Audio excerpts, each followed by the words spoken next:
નમસ્કાર વિદ્યાર્થી મિત્રો, ગુજરાત જાહેર સેવા આયોગમાં જીપીએસસી દ્વારા ડેપ્યુટી સેક્શન ઓફિસરની ભરતી આવી ગઈ છે. તો ચલો વિગતવાર માહિતી જોઈ લઈએ. ડેપ્યુટી સેક્શન ઓફિસરની કુલ તમે જોઈ શકો તો 102 જેવી જગ્યા છે એ બહાર પડી છે. બરાબર, તમે તેનું જે ફોર્મ છે એ 25/6 એટલે કે ભરવાના ચાલુ થઈ ગયા છે ઓલરેડી, અને 9/7 સુધી તમે ભરી શકશો. એટલે લાસ્ટમાં વેઇટ ન કરવી કે ફોર્મ લાસ્ટમાં ભરશું. જો તમારી ઈચ્છા હોય એક્ઝામ આપવાની તો વહેલેસર ભરી આપવું. તો આપણે જોઈએ આગળ માહિતી. તો કે પહેલાં પ્રિલિમ એક્ઝામ હશે જે 7/9ના રોજ લેવામાં આવશે એવું લખેલું છે. બરાબર, થોડું ઘણું આગળ પાછળ થઈ શકે. મુખ્ય જે મેઇન એક્ઝામ છે એ ફેબ્રુઆરી 2026માં હશે અને પછી તમારી ફાઇનલ ભરતી થશે. જો 102 જેટલી કુલ જગ્યા છે એમાં જનરલ કેટેગરી માટે 61 જગ્યા છે, પછી ઈડબ્લ્યુએસ માટે 11 છે, અને એવી રીતે બધી અલગ અલગ કેટેગરી માટે અલગ અલગ જગ્યાઓ આપેલી છે. તો તમારે એમાં જો તમે પીએચ કેન્ડિડેટ કોઈ સભ્ય હોય તો તમારે આમાં જે પણ તમારે લાગુ પડતી હોય પ્રોબ્લેમ એ પ્રમાણે તમારે ફોર્મ ભરવાનું થશે અને એનું યોગ્ય સર્ટિફિકેટ અપલોડ કરવાનું થશે. હવે વયમર્યાદા આપણે જોઈએ તો ઈડબ્લ્યુએસ કેટેગરી માટે 5 વર્ષ, અને બાકી બધા મહિલા ઉમેદવાર ઈડબ્લ્યુએસ એસસી એસટી ઓબીસી કેટેગરીમાં 5 વર્ષ, અને એમાં જ પણ પાછા મહિલા ઉમેદવાર હોય તો એક્સ્ટ્રા 5 વર્ષ, એટલે કે તમને ટોટલ 10 વર્ષની છૂટછાટ મળવાની રહેશે. હવે શૈક્ષણિક લાયકાત આપણે જોઈએ તો કોઈ પણ જે ગ્રેજ્યુએશન કરેલ ઉમેદવાર હોય તે ફોર્મ ભરી શકે. બરાબર, અને 5 વર્ષ માટે તમારે 49,600 જેટલો તમારો ફિક્સ પે રહેશે. 5 વર્ષ તમે ફિક્સમાં હશો, પછી તમે ફૂલમાં આવશો, પછી જે સાતમા પગાર પંચ મુજબ હશો એ પ્રમાણે લાયક હોય એ પ્રમાણે તમારું ભથ્થું થશે, પગાર થશે. હવે પરીક્ષાની જે રૂપરેખા જોઈએ તો પ્રિલિમ એક્ઝામ છે એ તમારી 200 માર્ક્સની હશે અને 2 કલાકનો સમયગાળો હશે. અને જે મેઇન્સની તમારી એક્ઝામ હશે એમાં કુલ 4 પેપર હશે. એમાં ગુજરાતી અને અંગ્રેજીના 100 માર્કના પેપર 3 કલાક, અને સામાન્ય અભ્યાસ અને 1 અને 2 એના એવી રીતે 100 માર્કના, એવી રીતે પાછા એમના પણ 3 કલાકનો સમયગાળો અને 100 માર્કના, એમ ટોટલ 400 માર્કના તમારે 100 માર્કના 4 પેપર આપવાના રહેશે.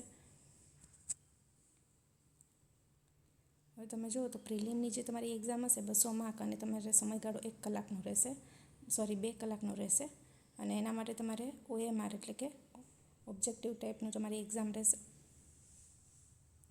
આપણે આગળ જોઈએ તો પ્રાથમિક કસોટી માટે તમારે આખરી ગુણ છે ને એ ધ્યાનમાં નથી લેવાના, એટલે તમે મેરિટમાં આવી જાઓ એટલું જ તમારે જોવાનું. બરાબર, પછી મેન્સના એક્ઝામ છે એ તમારા ધ્યાનમાં લેવામાં આવશે, પણ મેન્સના ખાલી જે માર્ક્સ હશે એ જ તમારું ફાઇનલ મેરિટ બનવામાં ધ્યાનમાં લેશે. આ ખાલી તમારી ક્વોલિફાઈંગ એક્ઝામ જેવું થશે. પ્રાઇમરી એક્ઝામ જે છે, પ્રિલિમ એક્ઝામ છે એ. હવે પરીક્ષામાં પ્રવેશ માટે તમારે જે આ ઓજાસની વેબસાઇટ છે જીપીએસસી ઓજાસ ગુજરાત ગવર્મેન્ટ.in, બરાબર, આમાંથી તમારે ફોર્મ ભરવાનું થશે. પરીક્ષાનું જે કેન્દ્ર છે એ પ્રિલિમ માટે તમારે સંખ્યા હશે એ પ્રમાણે તમને અલગ અલગ સેન્ટર આપી શકે. જ્યારે મેન્સની જે તમારી એક્ઝામ હશે એ અમદાવાદ અથવા તો ગાંધીનગર ખાતે આવી શકે. આપણે અગત્યની સૂચનામાં જોઈ લઈએ તો તમારે જે તમારું કેટેગરી પ્રમાણે સર્ટિફિકેટ હોય એ તમારે યોગ્ય ઠરવવાનું. એ જે યોગ્ય હશે તો જ તમે લાયક ઠરશો, એટલે એ તમારે ચેક કરીને તમારું બધી ડિટેલ ભરવાની. આપણે આગળ જોઈએ તો આ સેમ વસ્તુ ઇંગ્લિશમાં છે. બરાબર, હવે આ ડિટેલમાં છે બધું કે તમે કોઈ કેટેગરીમાં આવતા હોય તો તમારે કઈ કઈ બાબતો ધ્યાનમાં લેવાનું. સર્ટિફિકેટનું મેં કીધું એ રીતે ધ્યાન દેવાનું કે બરાબર છે કે નહીં. વયમર્યાદાની છૂટછાટ વિશે જ પાછું અગેન લખેલું છે. બરાબર, હવે શૈક્ષણિક લાયકાત કોઈ પણ ગ્રેજ્યુએશન ચાલી શકે, અનુભવની આમાં જરૂર નહીં પડે.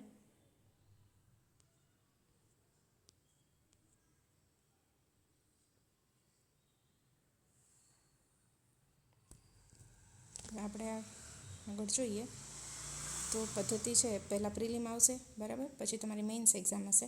ઇન્ટરવ્યૂ આમાં હોતું નથી. અને ફોર્મ છે તમે ઓજાસમાંથી ભરી શકશો,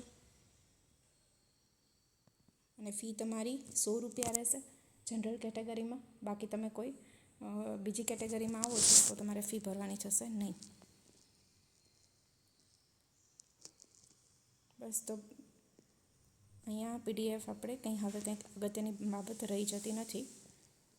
છતાં કોઈ તમને લાગતી હોય કે કોઈ બાબત છૂટી છે અથવા તો તમને કોઈ પ્રશ્ન હોય તો તમે કમેન્ટ બોક્સમાંથી કહી શકો છો. અને જો વિડીયો ગમ્યો હોય તો લાઈક, શેર અને સબસ્ક્રાઈબ કરી દેજો.